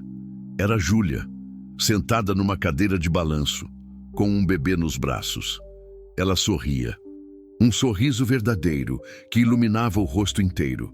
O bebê estava enrolado numa manta azul clara, os olhinhos fechados, a boquinha pequena, relaxada no sono. Abri a carta com as mãos tremendo. Antônio, ele nasceu, meu filho, nosso milagre. Nasceu dia 15 de agosto, às 6 da manhã. Parto normal, sem complicações. Sua irmã ficou comigo o tempo todo. Segurou minha mão, me deu força. Foi incrível, doloroso, mas incrível. Dei o nome dele de Miguel, Miguel Antônio. Espero que não se importe que usei seu nome, mas achei certo. Você salvou a vida dele antes mesmo dele nascer. Merece estar no nome dele, merece ser lembrado sempre. Ele é perfeito. Tem os dedos pequenininhos, o nariz arrebitado, um tufo de cabelo escuro igual o meu. E quando abre os olhos, são castanhos, claros, bonitos. Olho para ele e não consigo acreditar que quase perdi isso, que quase não conheci ele. Se você não tivesse me encontrado naquela estrada, se não tivesse me salvado. Não consigo nem pensar nisso sem chorar. Você mudou tudo para nós, deu a chance que a gente precisava. Miguel vai crescer sabendo disso. Vai saber que existe bondade no mundo, que existe gente disposta a ajudar sem pedir nada em troca. Obrigada, Antônio. Por tudo, sempre. Com carinho, Júlia e Miguel. Sentei na cadeira da varanda, a carta numa mão, a foto na outra. Miguel Antônio. Senti algo molhado no rosto. Levantei a mão, toquei. Lágrimas. Não chorava desde o enterro de Maria. 3 anos segurando tudo por dentro. 3 anos de dor engasgada, de silêncio forçado, de solidão escolhida. E agora, olhando para a foto daquele bebê que levava meu nome, daquela mãe que tinha sobrevivido ao impossível, as lágrimas finalmente vieram. Chorei, ali sentado na varanda, sozinho, com o sol se pondo no horizonte e o vento morno balançando as árvores. Chorei por Maria, por tudo que perdemos, por todos os planos que não se realizaram. Chorei por Júlia, por tudo que ela tinha passado. Por todo o medo e dor que tinha carregado. Chorei por Miguel, por quase não ter existido, por ter sido rejeitado antes mesmo de nascer. E chorei por mim, por 3 anos perdidos no luto, por 3 anos fugindo da vida em vez de viver. Quando as lágrimas pararam, senti algo diferente. Leveza. Como se aquele peso que carregava no peito tivesse finalmente ido embora de vez. Olhei para a foto de novo. Júlia e Miguel, vivos, seguros, felizes, por causa de uma escolha que eu tinha feito. Uma escolha de parar, de descer do cavalo, de enfrentar as onças, de proteger, de ajudar. Maria sempre dizia que as escolhas certas raramente são as mais fáceis, que fazer o bem às vezes dói, mas que no final, quando você olha para trás, é o que sustenta você, o que te dá paz. Ela tinha razão. Guardei a foto e a carta no bolso da camisa. Levantei. Entrei em casa. Fui até o quarto que tinha sido nosso, meu e da Maria. Abri o armário dela. As roupas ainda estavam lá, guardadas, intocadas. O cheiro dela já tinha ido embora faz tempo, mas eu mantinha tudo ali, como se preservar as coisas fosse preservar a memória. Peguei uma caixa grande. Comecei a tirar as roupas, dobrar com cuidado, colocar na caixa. Não era esquecer. Nunca seria esquecer. Era deixar ir. Era aceitar que ela se foi, que não ia voltar, que a vida tinha continuado mesmo sem ela. E que tudo bem, doía. Sempre ia doer, mas tudo bem. Terminei de esvaziar o armário, fechei a caixa, coloquei no sótão.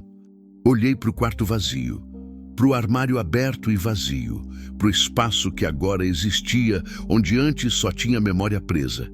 E pela primeira vez em 3 anos consegui imaginar um futuro. Não um futuro grande, não planos mirabolantes, mas pequenas coisas. Talvez visitar Esther, conhecer Miguel pessoalmente, ver Júlia de novo, agora forte, agora mãe, agora dona da própria vida. Talvez voltar a frequentar a cidade, conversar com as pessoas, fazer amizades. Talvez até um dia, quem sabe, deixar alguém entrar de novo.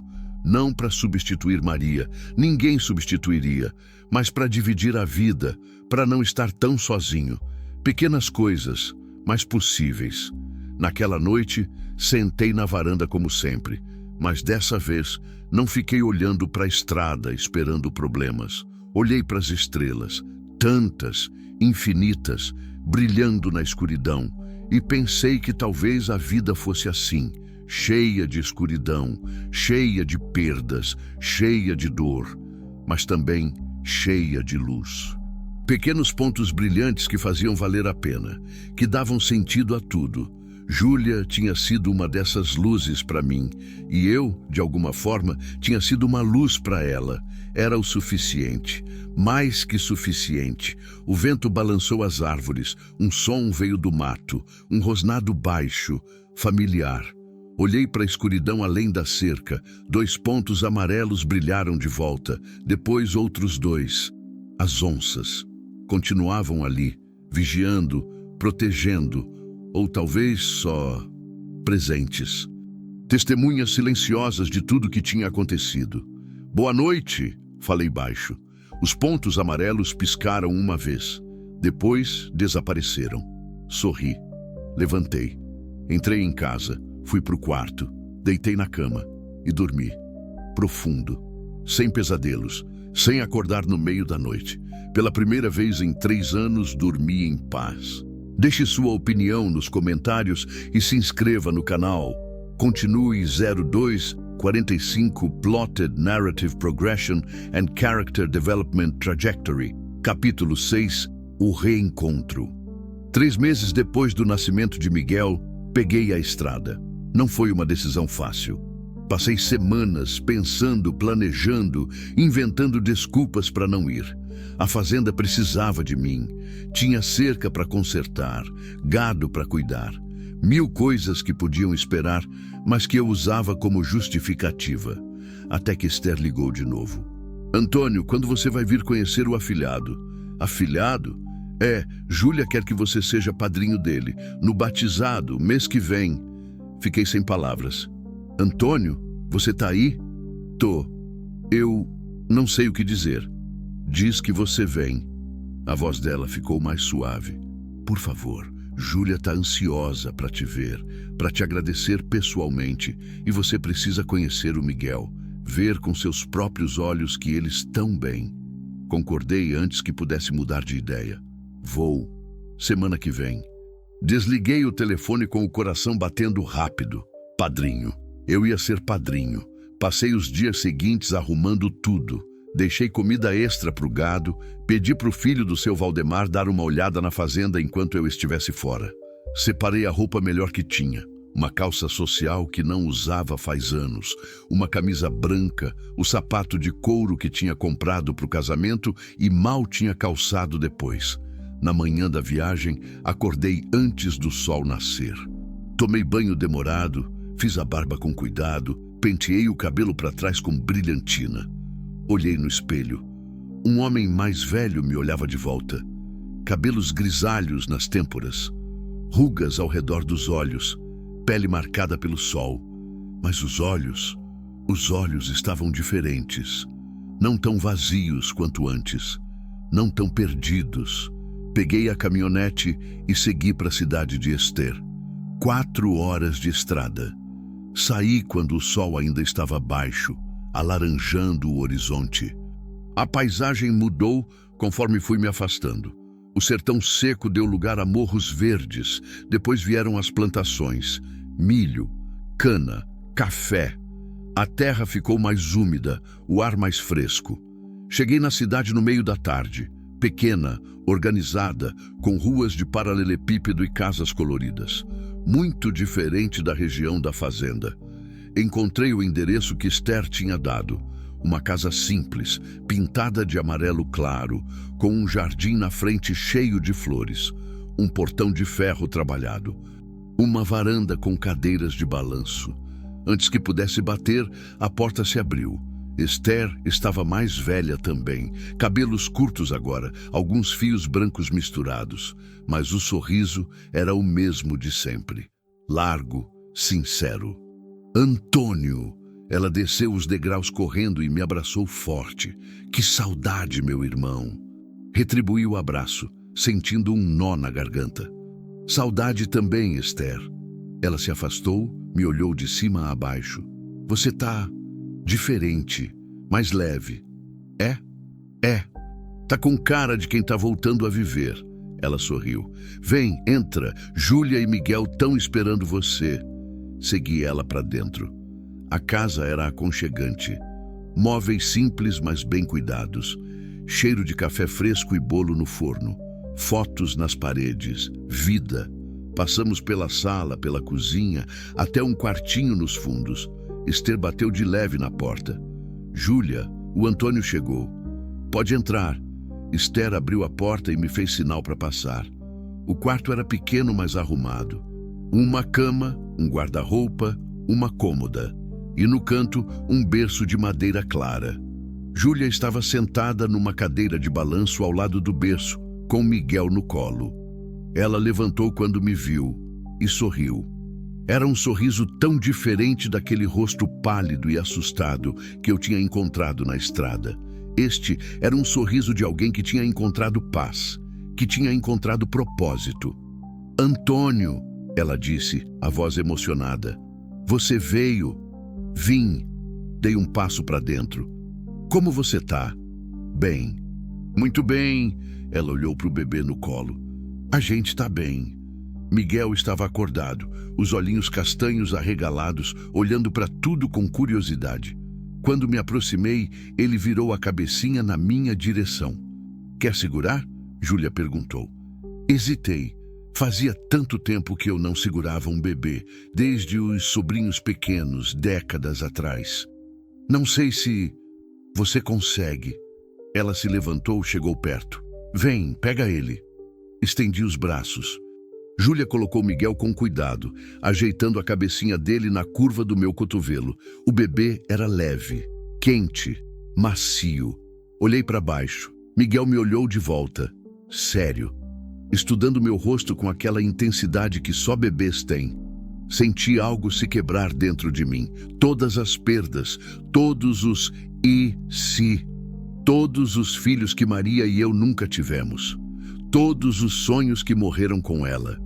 Mas ali, naquele momento, segurando aquele bebê que levava meu nome, que estava vivo por causa de uma escolha que eu tinha feito, nada disso importava mais.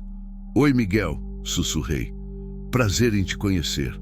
O bebê fez um barulhinho. Depois abriu a boca num bocejo pequeno. Júlia riu. Ele gostou de você. Normalmente chora quando gente estranha pega. Eu não sou estranho. Falei sem pensar. Sou o padrinho dele. Quando as palavras saíram, percebi que acreditava nelas. De verdade. Aquele bebê não era estranho para mim. Era família. Família que eu tinha escolhido. Família que tinha escolhido a mim. Passei o resto da tarde ali. Júlia contou tudo. Como tinha sido o parto. Como Miguel era calmo, dormia bem, sorria bastante. Como o trabalho na costureira estava indo, como ela tinha começado a juntar dinheiro, fazer planos, pensar no futuro. Tô guardando para alugar uma casinha pequena, ela disse, os olhos brilhando. Só nossa, minha e do Miguel. Onde a gente possa começar de verdade, sem medo, sem olhar para trás. E o Rodrigo? Perguntei a voz baixa. Ele tentou alguma coisa? O sorriso dela vacilou um pouco. Não sei nem onde ele tá. E não quero saber. Ela olhou para Miguel que dormia de novo no berço. Aquela parte da minha vida acabou. Ele não tem poder sobre mim. Não mais. Assenti. Entendia perfeitamente. À noite, Esther preparou um jantar caprichado. Frango assado, arroz, feijão tropeiro, salada, farofa. Sobremesa de doce de leite. Sentamos os três à mesa, Esther, Júlia e eu, e conversamos por horas. Foi estranho no começo. Tanto tempo sozinho tinha me feito esquecer como era sentar à mesa com outras pessoas, como era rir, como era dividir histórias. Mas aos poucos fui relaxando, deixando as conversas fluírem, contando sobre a fazenda, sobre as onças que ainda apareciam de vez em quando, vigiando à distância. Você acha que elas vão aparecer sempre? Júlia perguntou. Não sei, mas acho que elas cumpriram o que tinham que cumprir. Te protegeram até você ficar segura. Talvez agora só tão por perto, lembrando que tem coisas maiores que a gente no mundo. Você acredita em sinais? Júlia olhou para mim. Em destino? Pensei antes de responder. Não sei se acredito em destino, mas acredito que as coisas acontecem por algum motivo. Você aparecer naquela estrada, as onças te protegerem. Eu passar ali naquele dia exato, naquele horário exato. Fiz uma pausa. Talvez não seja destino, talvez seja só o universo te dando uma chance, e cabe a você decidir se vai aproveitar ou não. Júlia limpou uma lágrima que escorreu. Eu aproveitei. E vou continuar aproveitando. Por mim, pelo Miguel e por você, que acreditou quando ninguém mais acreditaria. Depois do jantar, Esther mostrou o quarto de hóspedes onde eu ia dormir. Simples, limpo, confortável. Deitei na cama, olhando para o teto, ouvindo os sons da casa. Esther lavando louça na cozinha. Júlia cantarolando baixinho para o Miguel no quarto dela. Barulhos de vida, de família, e não senti solidão. Pela primeira vez em 3 anos, não senti aquele buraco no peito, aquele vazio que consumia tudo. Senti pertencimento, como se tivesse encontrado um novo lugar no mundo. Não o que era antes, não o que tinha com Maria, mas algo novo, algo diferente, algo que valia a pena. Fechei os olhos e dormi. Na manhã seguinte, antes de voltar para a fazenda, Júlia me chamou na varanda. Queria te dar uma coisa. Ela estendeu um envelope. Abre depois quando estiver em casa. Guardei no bolso. Júlia, não. Ela levantou a mão. Não precisa dizer nada. Só obrigada. Por tudo. Sempre. Me abaixei e abracei ela. Um abraço longo, apertado, cheio de tudo que palavras não conseguiam dizer. Depois, peguei Miguel no colo mais uma vez. Olhei para os olhinhos castanhos. Cresce forte, pequeno, e lembra sempre, você é um milagre. Nunca esquece isso. O bebê me olhou sério. Depois deu um sorrisinho banguela. Senti o coração apertar. Despedi de Esther também. Ela fez questão de me dar uma sacola cheia de comida para a viagem. Volta logo, tá? E me liga. Pelo menos uma vez por semana. Prometo. Entrei na caminhonete. Acenei uma última vez. E peguei a estrada de volta. Foi só quando estava a meio caminho de casa que lembrei do envelope. Parei num posto pequeno. Comprei um café. Sentei numa mesa de plástico velha do lado de fora. Abri o envelope. Dentro tinha dinheiro. Várias notas, cuidadosamente dobradas, e um bilhete. Antônio, esse é o dinheiro que você me deu naquele dia. Eu guardei, não usei. Sua irmã me ajudou com tudo, e o trabalho na costureira tem dado o suficiente.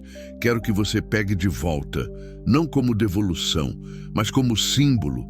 Você me deu muito mais que dinheiro. Me deu vida, me deu esperança, me deu um futuro. Isso não tem preço, mas o dinheiro eu posso devolver e quero que use para alguma coisa boa, para você, para sua fazenda. Para começar de novo, do jeito que eu tô começando, a gente merece recomeços, os dois. Com todo o meu carinho, Júlia. Olhei para o dinheiro, depois para o bilhete e sorri. Ela tinha razão, a gente merecia recomeços.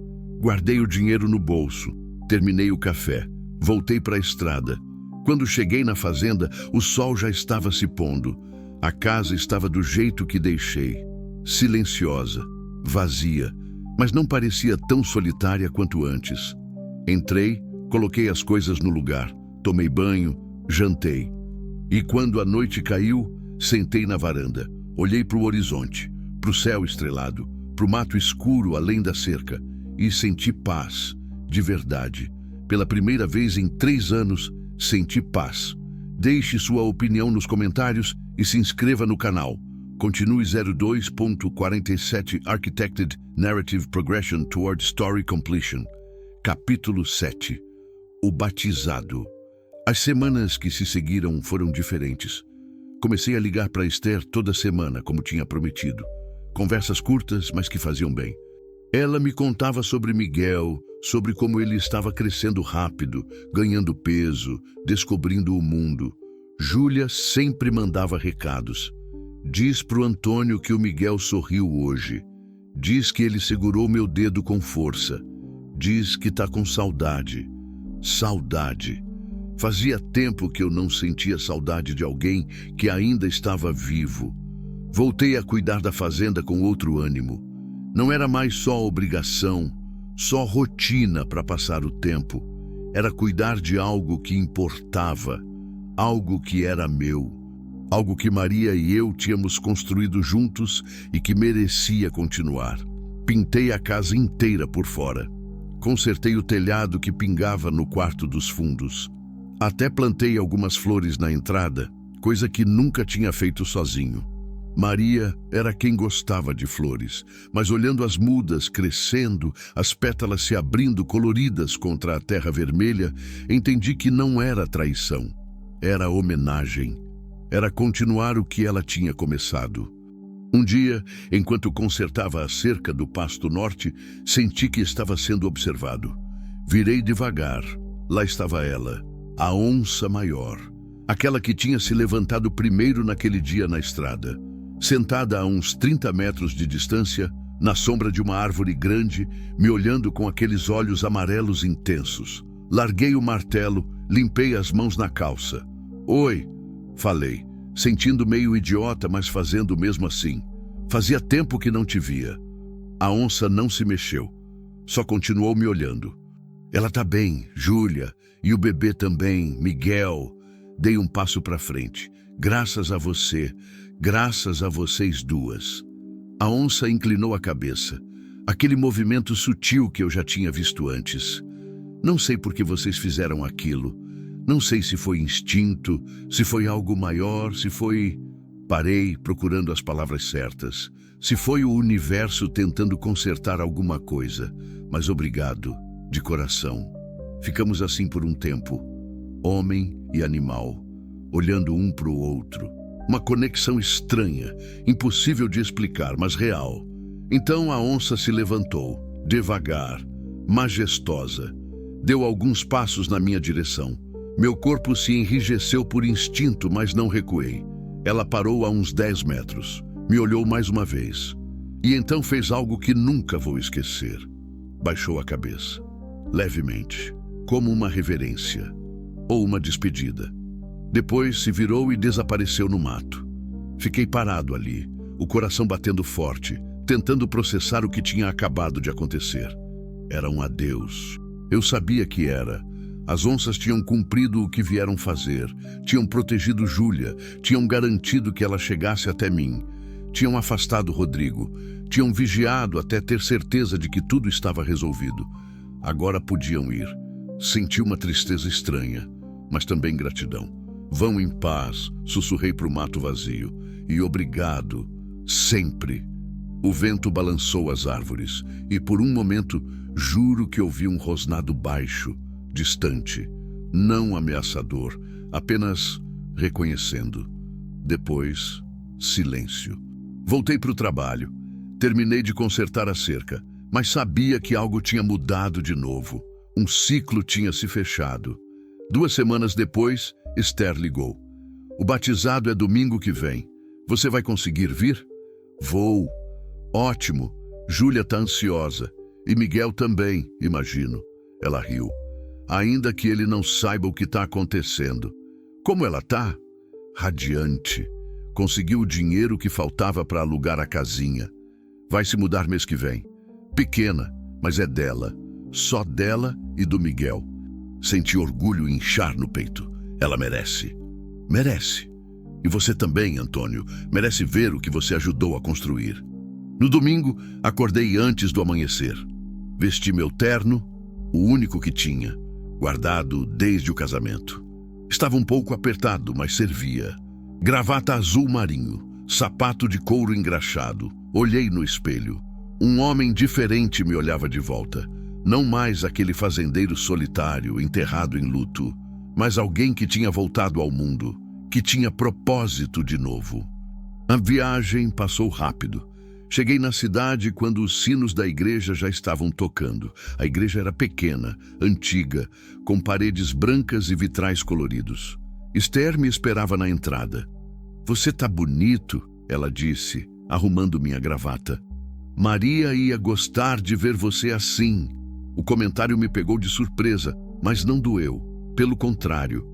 "Acho que ia", concordei. Entramos. A igreja estava cheia. Gente que eu não conhecia, vizinhos de Esther, colegas de trabalho de Júlia. Gente que tinha acolhido ela, ajudado ela, sido família quando ela mais precisou. Júlia estava na frente, perto do altar.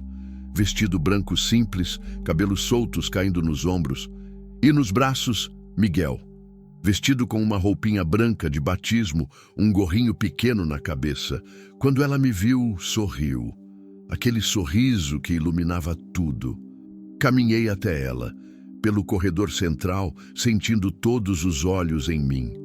"Antônio", ela disse quando cheguei perto, "você veio. Não ia perder isso por nada." Ela estendeu Miguel para mim. Peguei ele no colo.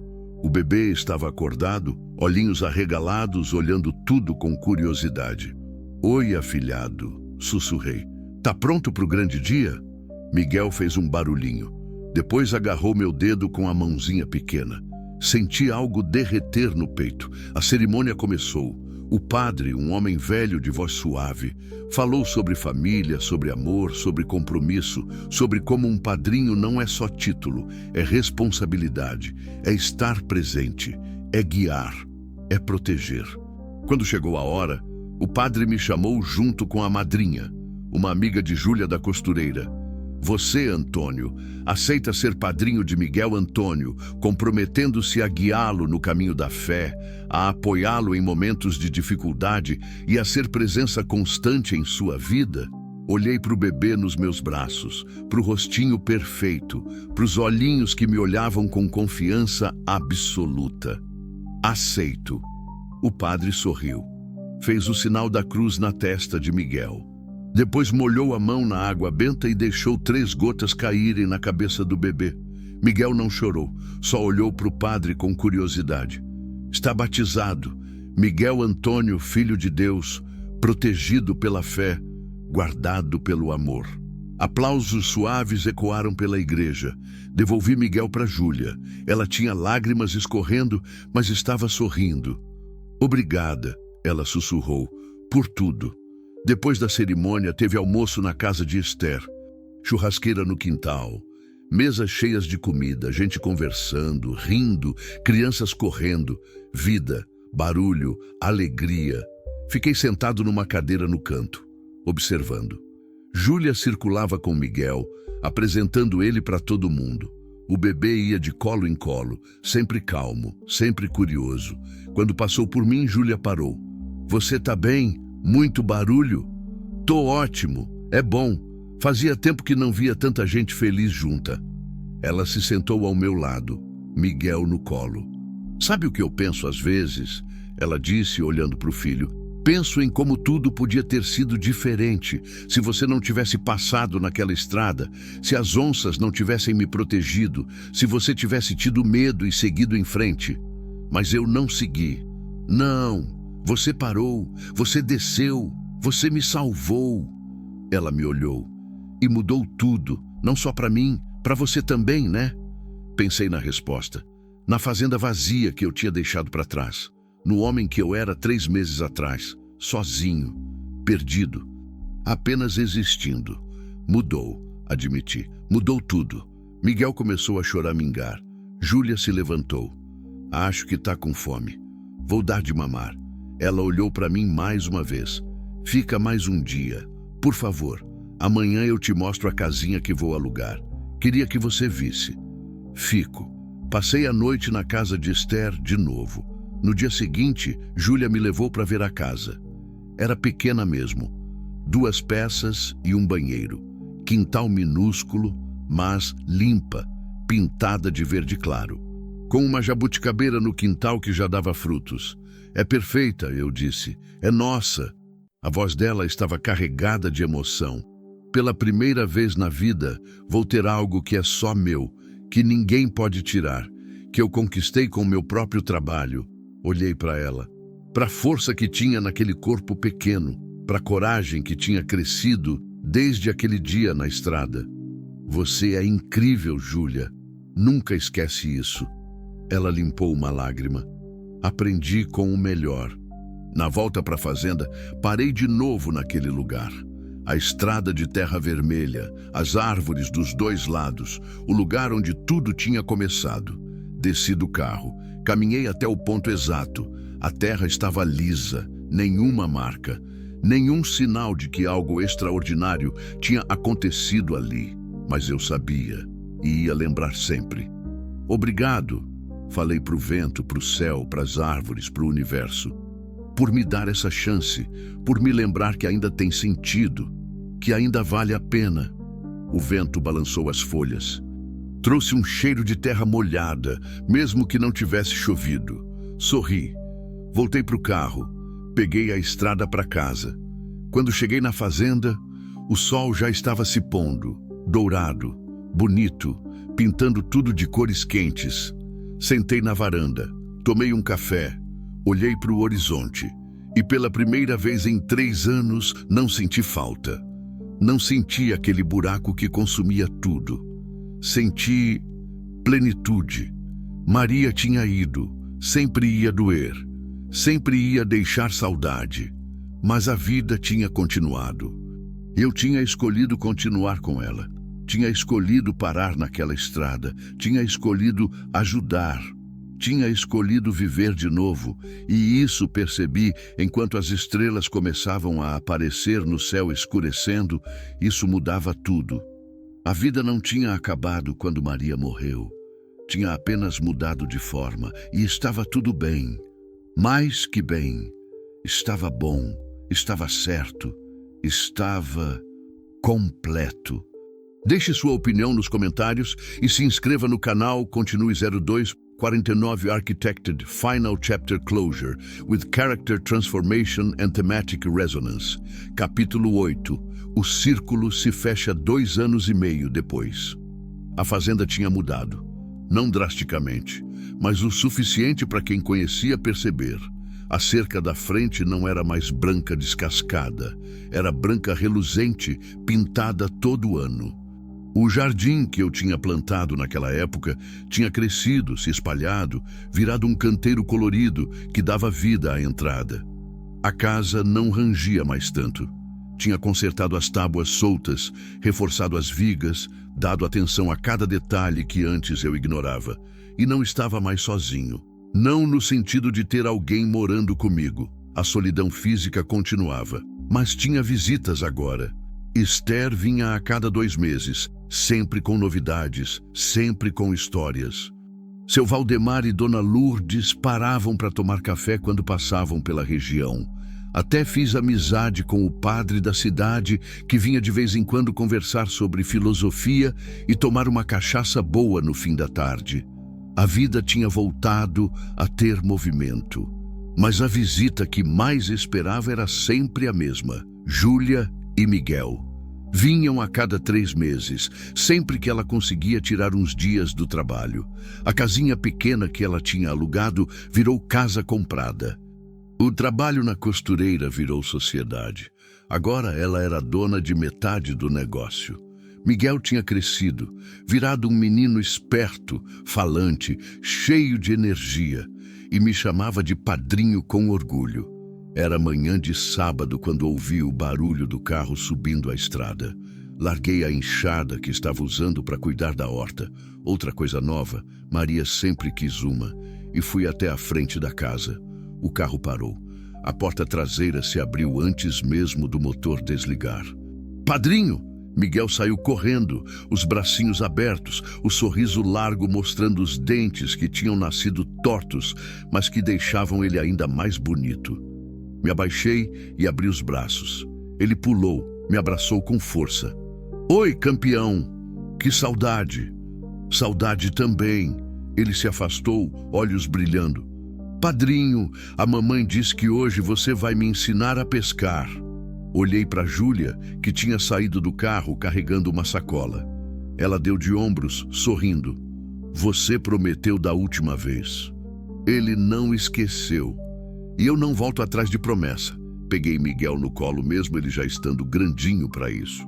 Hoje você pesca o primeiro peixe da sua vida. Ele gritou de alegria. Júlia se aproximou. Dei um abraço nela com o braço livre. Como você tá? Perguntei. Bem, cansada, mas bem.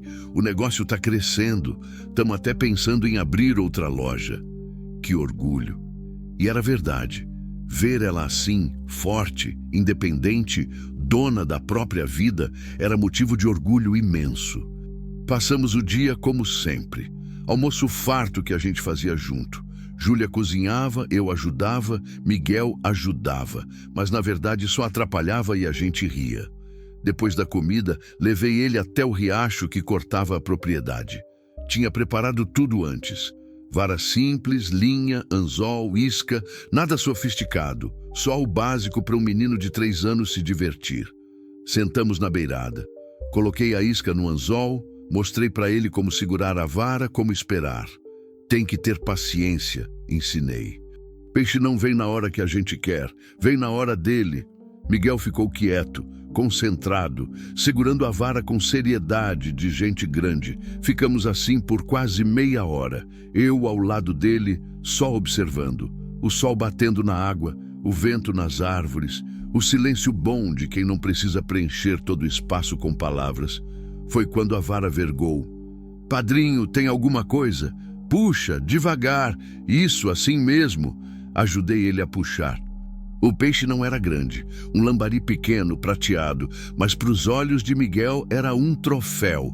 Eu peguei, pegou seu primeiro peixe.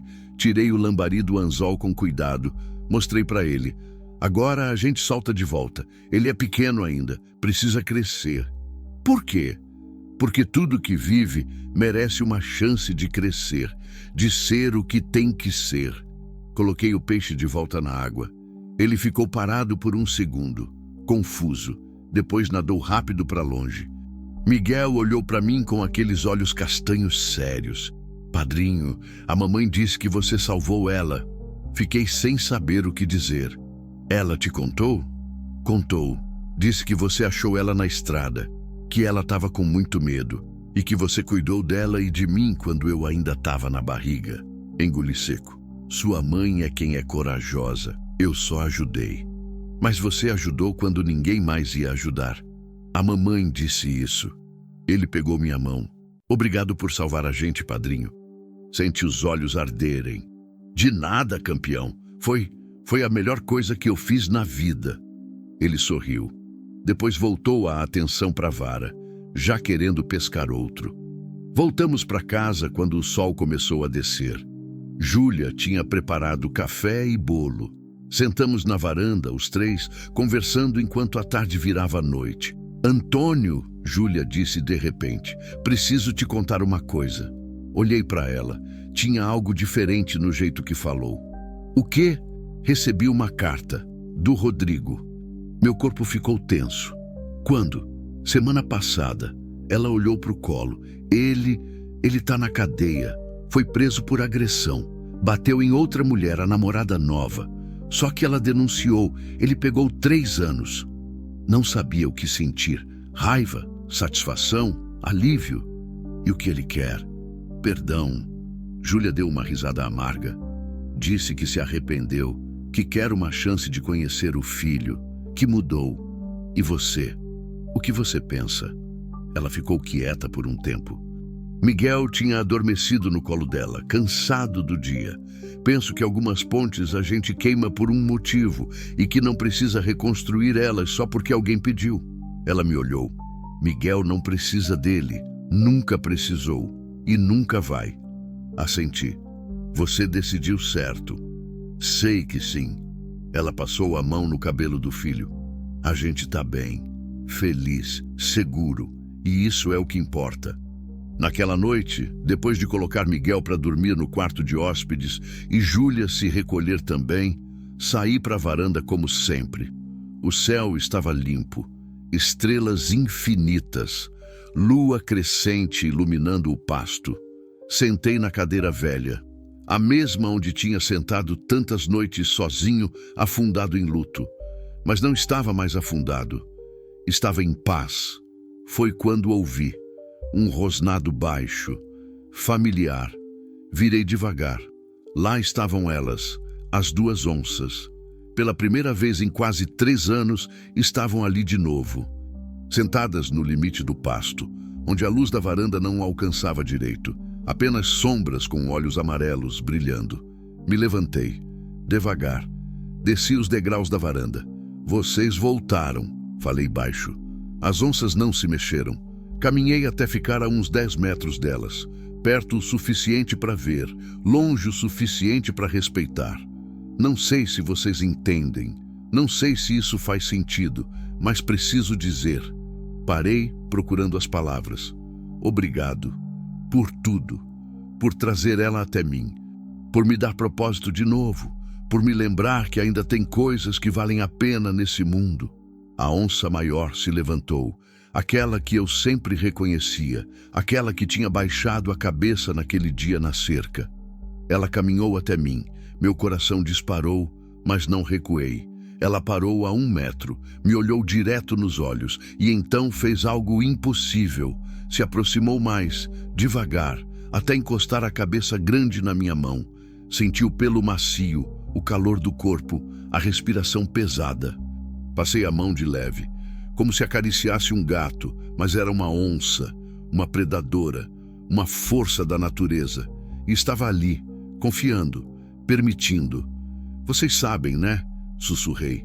Sabem que ela tá bem, que o menino tá bem, que tudo deu certo.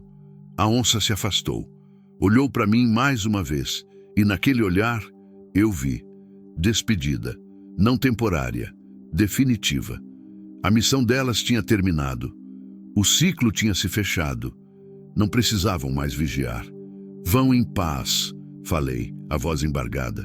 Onde quer que forem. Sejam felizes e obrigado, sempre. A onça baixou a cabeça. A outra também, juntas. Uma reverência final. Depois se viraram e caminharam para o mato. Dessa vez não desapareceram de repente. Caminharam devagar, deixando eu ver, deixando eu testemunhar, até sumirem completamente na escuridão. Fiquei parado ali por muito tempo, olhando para onde elas tinham ido, sabendo que não voltariam, sabendo que não precisavam. Eventualmente, voltei para a varanda, sentei de novo. E senti uma completude que nunca tinha sentido antes. O círculo tinha se fechado, Maria tinha ido, mas me deixou lições, me deixou amor, me deixou memórias que eu ia carregar sempre. Júlia tinha chegado, quebrada, perdida, e a gente tinha se salvado um ao outro. Ela me deu propósito, eu dei a ela segurança. Miguel tinha nascido e me deu algo que eu achava que tinha perdido para sempre. Uma família, mesmo que diferente, mesmo que não tradicional. As onças tinham aparecido. Mistério que eu nunca ia entender completamente, mas que me ensinou que tem forças maiores trabalhando no mundo, que às vezes a gente é escolhido para algo e que quando é, não pode fugir. Tem que aceitar. Olhei para o céu estrelado. Obrigado, falei, para Maria, para as onças, para o universo, para tudo que tinha conspirado para me trazer até aqui. Por me dar uma segunda chance, por me lembrar que a vida continua, que ainda tem sentido, que ainda vale a pena. O vento balançou as árvores.